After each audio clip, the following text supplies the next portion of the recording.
masuk lagi, nanti kita cuma di sini. Bismillahirrahmanirrahim. Assalamualaikum warahmatullahi wabarakatuh.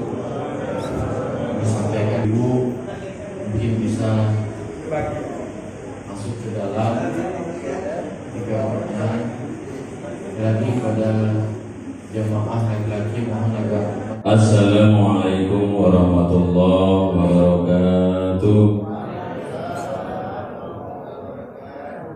Alhamdulillahirabbil alamin. Alhamdulillahilladzi hadana li hadza wa ma kunna linahtadiya laula an hadana Allah.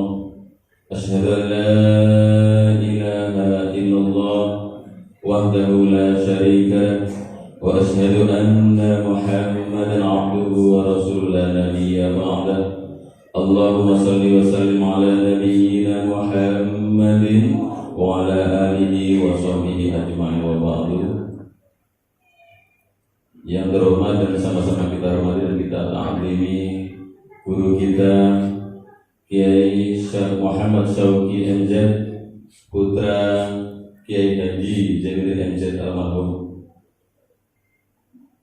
Yang kita hormati tim dari Riau, komunitas Riau Indonesia Mengaji, yang sudah memberikan kesempatan kepada kita semuanya untuk bisa bersama-sama mengaji bersama Kiai Syauqi. Tim dari Munzalan Mubarakan, bapak-bapak pengurus Masjid Sahil Sahabat Ilmu, dan juga dari masjid-masjid tetangga dari lingkungan Masjid Pirat Farid Haji Muhsin, pengurus Majelis Taklim dan seluruh hadirin hadirat yang dimuliakan Allah Subhanahu wa taala. Pertama, kita syukur kepada Allah Subhanahu wa taala atas nikmat yang tercurah sehingga pada kesempatan pagi yang mulia ini kita bisa berkumpul di Masjid Sahil, Masjid Sahabat Ilmu, dalam rangka sama-sama belajar, sama-sama thalabul ilmi, sama-sama mengkaji nanti tausiah terkait Maulid Nabi dari Kiai Muhammad Syauqi MZ. Salawat dan salam untuk Nabi kita Muhammad sallallahu alaihi wasallam yang kita harapkan syafaatnya nanti di yaumil qiyamah. Atas keberkahan keluarganya, ketenangan kehidupan rumah tangganya, dan insyaallah jadi wasilah kita untuk bisa kembali bersama diri. Bismillahirrahmanirrahim. Assalamualaikum warahmatullahi wabarakatuh.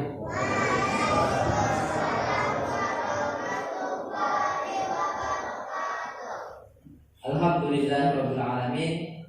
Wassalatu wassalamu ala asrofil anbiya'i wal mursalin wa ala alihi wa sahbihi rasulillah ajma'in. Bersyukur kepada Allah dengan mengucapkan alhamdulillah. Berselawat kepada Nabiullah dengan mengucapkan Allahumma sholli ala sayyidina Muhammad wa ala ali sayyidina Muhammad. Ya, sama-sama kita muliakan tuan guru kita Kiai Haji Muhammad Syauqi MZ yang alhamdulillah telah berada di tengah-tengah kita. Semoga Allah panjangkan umur beliau dalam ketaatan kepada Allah Subhanahu wa taala.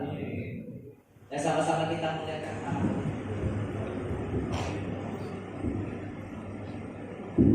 Assalamualaikum warahmatullahi wabarakatuh.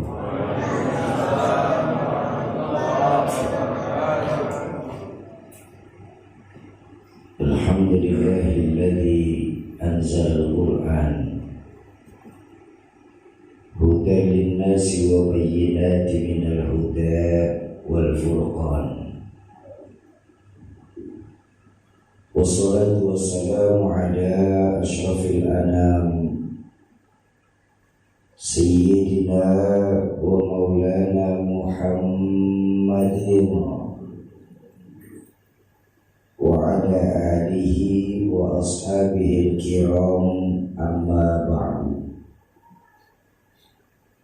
Hadratul mukarramin, para alim ulama, para asatiz dan ustazah, para hujjaj, para sepuh dan bini sepuh di komplek perumahan Zamrud,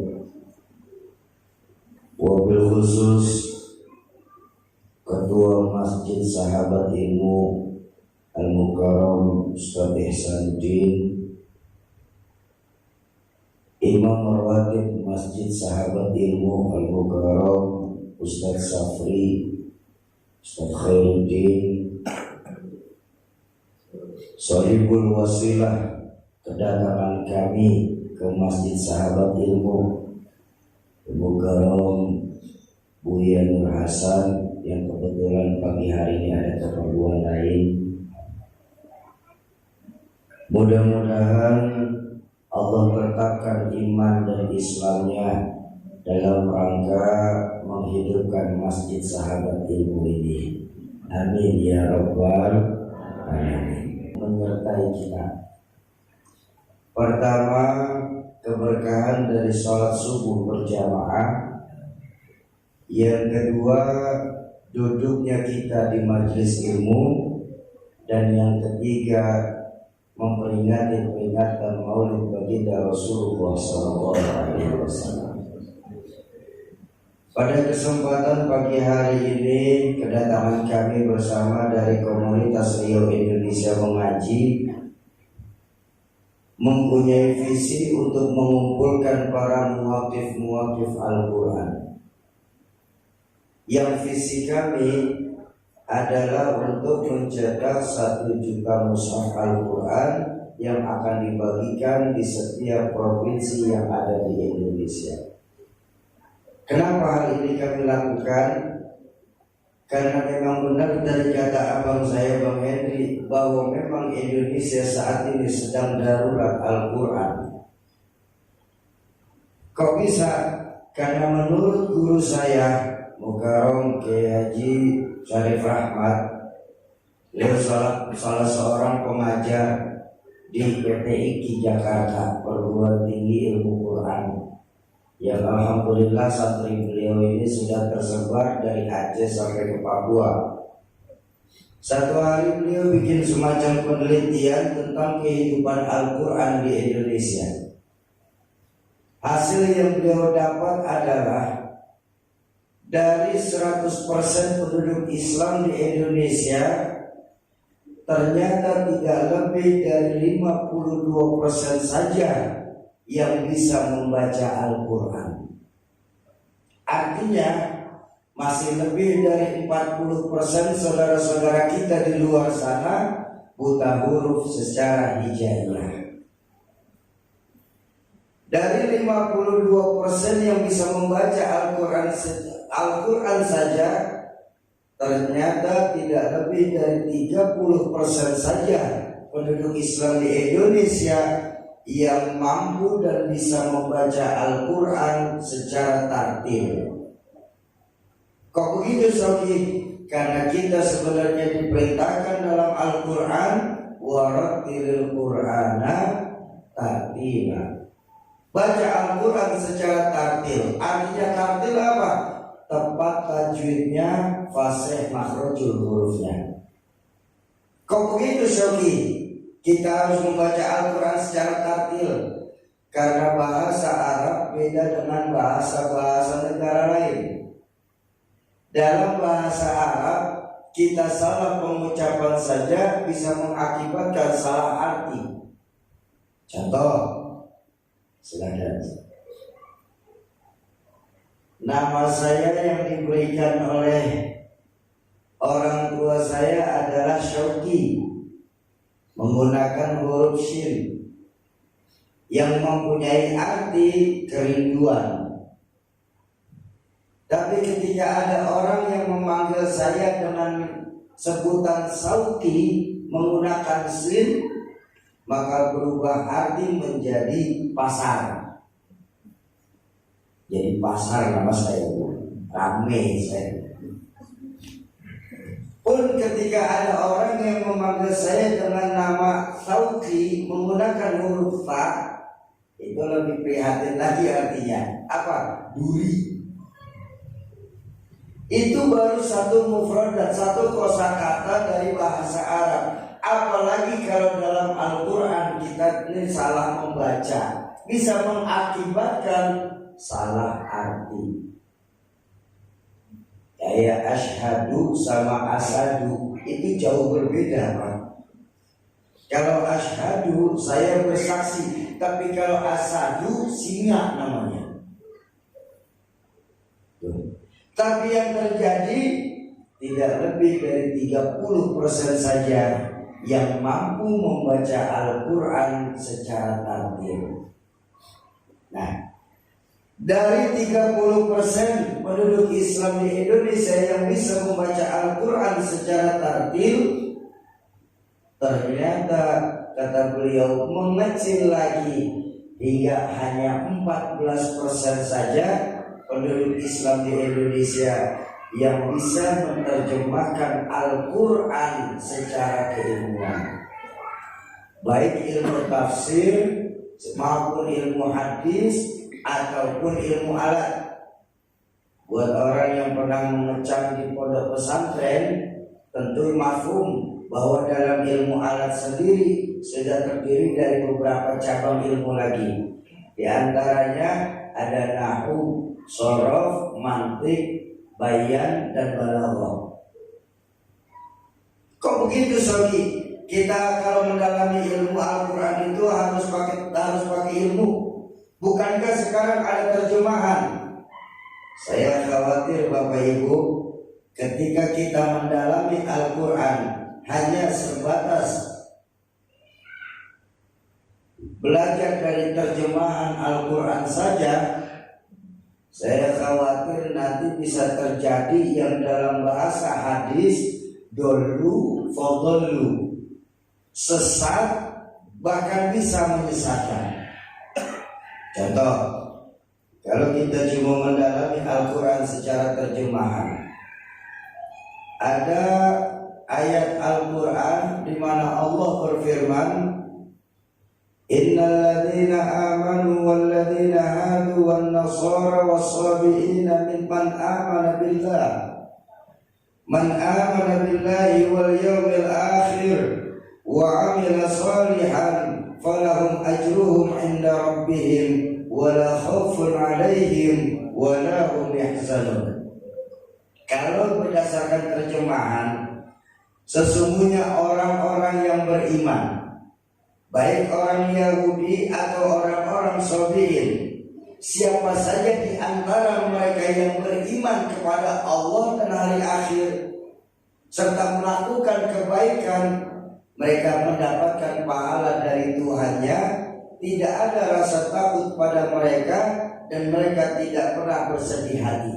Baik, kita tengok, kalau cuma berdasarkan terjemahan saja, maka bisa dipastikan kita nih jadi liberal dan sekular.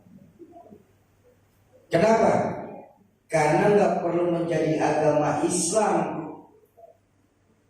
menjadi agama lain pun kita tetap dapat pahala dari Allah. Yang terpenting kita percaya sama Allah dan hari akhir. Ini kalau dari terjemahan saja.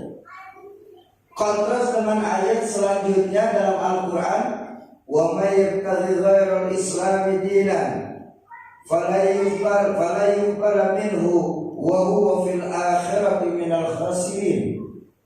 Dan barang siapa yang mencari agama selain Allah, dia tidak akan diterima, dan di akhirat nanti dia termasuk orang-orang yang merugi. Coba bayangkan, kalau cuma dari terjemahan belaka, kita akan terjebak Pak pada konteksnya. Padahal dalam ilmu Al-Quran ada nasakh, ada mansukh, ada tafsir, ada hadis sebagai asbabun nuzul. Kalau hal ini tidak dipelajari sama orang Islam, maka saya khawatir di mana nanti dalam hadis baginda Nabi, la yalqa minal Quran illa rasul. Quran hanya dikenal sebatas tulisannya saja. Bahkan bukankah akhir-akhir ini justru banyak saudara-saudara kita yang merasa tidak lagi memerlukan ilmu fikih. Mereka beristinbat atau mengambil hukum langsung dari sumbernya. Saya khawatir ini kalau terjadi. Kenapa? Karena bahasa Al-Quran maupun hadis itu bahasa luas, apalagi bahasa Quran. Bahkan ilmu pengetahuan pun mengakui bahwa Al-Quran adalah bahasa sastra yang paling tinggi yang pernah ada di dunia ini. Bukankah setiap nabi yang diutus sama Allah itu mempunyai mukjizat sesuai kondisi umatnya? Nabi Musa, beliau mempunyai mukjizatnya itu kondisi umat Nabi Musa saat itu lagi senang dengan ilmu-ilmu sihir. Makanya mukjizat yang diberikan kepada Nabi Musa adalah tongkat yang bisa berubah jadi ular. Nabi Isa alaihissalam, ketika beliau diutus sama Allah, kondisi umat Nabi Isa saat itu lagi senang dengan ilmu-ilmu pengobatan. Makanya mukjizat terbesar dari Nabi Isa adalah bisa menghidupkan orang yang sudah meninggal dunia. Pun ketika baginda Rasulullah SAW diutus ke dunia ini, saat itu khususnya di Jazirah Arab, orang lagi senang dengan yang namanya syair. Makanya mukjizat terbesar yang diturunkan kepada baginda Nabi dari Allah berupa Al-Quranul Karim. Jadi sekali lagi, tidak bisa Bapak Ibu sekalian kita mengambil hukum itu langsung dari sumbernya. Makanya kita diajarkan di pesantren itu bahwa sumber hukum dalam Islam itu bukan 2, tapi 4. Ada Quran, ada hadis, ada ijma, dan ada qiyas. Kenapa? Kalau mengambil hukum secara langsung dari Quran dan hadis, saya khawatir kalau tidak mempunyai ilmu yang mumpuni, bisa justru malah menyesatkan. Contoh. Ada hadis baginda Nabi di mana beliau bersabda, "Shollu kama ra'aitumuni usolli." Salatlah kamu sebagaimana kamu melihat saya sedang sholat. Baik. Pertanyaan saya, pernahkah kita yang hadir di Masjid Sahih Sahabat Ilmi ini menjadi makmumnya Rasulullah? Atau kita pernah melihat Rasulullah sedang sholat? Lalu dari mana kita tahu Rasulullah sholat?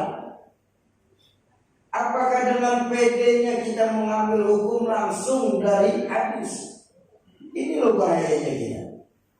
Tapi yang terjadi menurut guru saya, tidak lebih hanya 14% saja penduduk Islam di Indonesia yang mampu menerjemahkan baik Al-Quran maupun hadis secara keilmuan. Baik.